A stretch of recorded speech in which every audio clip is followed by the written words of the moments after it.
तो नमस्कार प्रणाम स्वागत बाटे आप सबके राइटर बागी भाई के चैनल पर। आज उपस्थित बानी भैया रुआ सबके बीच में लेके ठेठ देहाती लोकगीत। एकदम साफ सुथरा मैटर बाटे भैया। एकरा के मेल फीमेल केहू भी गा सकता। अब बहुत प्यारा गीत बाटे, बहुत प्यारा धुन बा, एकदम अच्छा से कंपोज केले बानी। दिल से बताओ तानी भैया कि एकर नया म्यूजिक बनवा के आ बढ़िया ढंग से गायकी कर देतानी तो गाना 100% बज जाई भैया, 100% बजी। मस्त मैटर बाटे। तो चली देर ना करते हुए मैटर के शुरुआत कल जा कि कैसे गावे के बा, का एकर धुन बा, का लय बा। लेकिन स्टार्ट कर से पहले भैया एगो बात बतावल चाहब कि रउआ अगर नया सिंगर बानी आ सिंगिंग में इंटरेस्ट बा, अच्छा मैटर के तलाश में बानी, अच्छा मैटर नहीं मिलत, अच्छा गीत नहीं मिलत, अच्छा म्यूजिक नहीं मिलत, अगर हमरा चैनल पर आ गए बानी भैया तो निराश भइला की जरूरत नहीं है। रुआ जैसन भी मैटर चाहत हो कब लिखवावे के बिल्कुल उचित चार्ज पर हुआ कि मस्त मैटर मिली भैया। चाहे रुआ हिंदी में लिखवाई और चाहे रुआ भोजपुरी में लिखवाई, हर तरह के मैटर लिखे नहीं। चाहे sad song, love song, orchestra song, रंगदारी सॉन्ग, चाहे धोबी गीत, चाहे सीजनली कोनो प्रकार के मैटर रुआ लिखवावे के बा बेहिचक रुआ संपर्क कर सकीले भैया।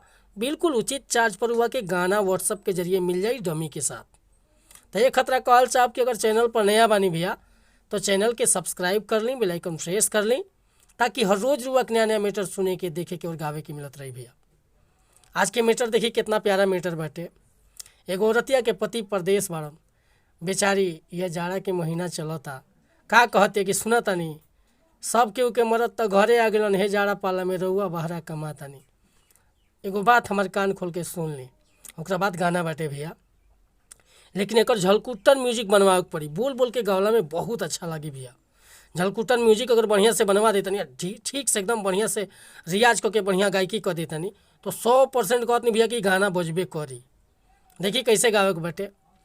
अरे भावी न सोर हो सिंगरवा हो पिया बड़ा बहरवा, कि भावी न सोर हो सिंगरवा हो पिया बड़ा बहरवा, तरसे में हर के जियरवा हो पिया बड़ा बहरवा।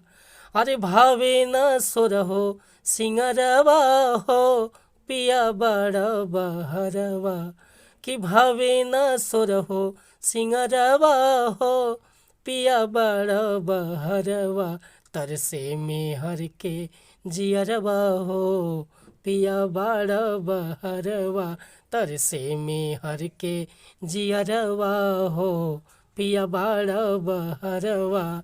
देखा तनी गाँव में कितना प्यारा लगता। अरे जो है नजरिया नियरवा हो पिया बड़ा बहरवा, जो है नजरिया नियरवा हो पिया बड़ा बहरवा, तरस में हर के जियरवा हो पिया बड़ा बहरवा, तरसे में हर के जियरवा हो राजा बड़ा बहरवा।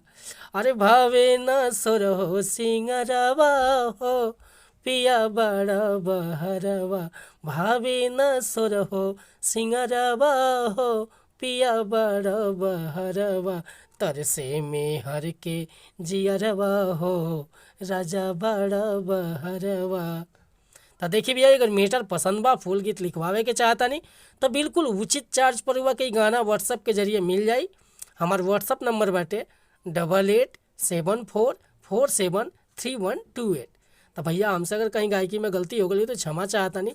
रउआ सिंगर बानी, रउआ एकरा के बना के बढ़िया से गायकी कर सकता नहीं।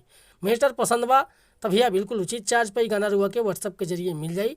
और कोनो भी पर्सनल मैटर लिखवावे के चाहता नहीं, चाहे ट्रैक पर चाहे नया सॉन्ग, तो भैया फ़ोन कर सकता नहीं, चाहे व्हाट्सअप कर सकता नहीं। मिला तनी फिर से हम अगला वीडियो में कुछ नया गीत के साथ। तब तक के लिए अनुमति चाहता नहीं। जय हिंद, जय भारत, वंदे मातरम।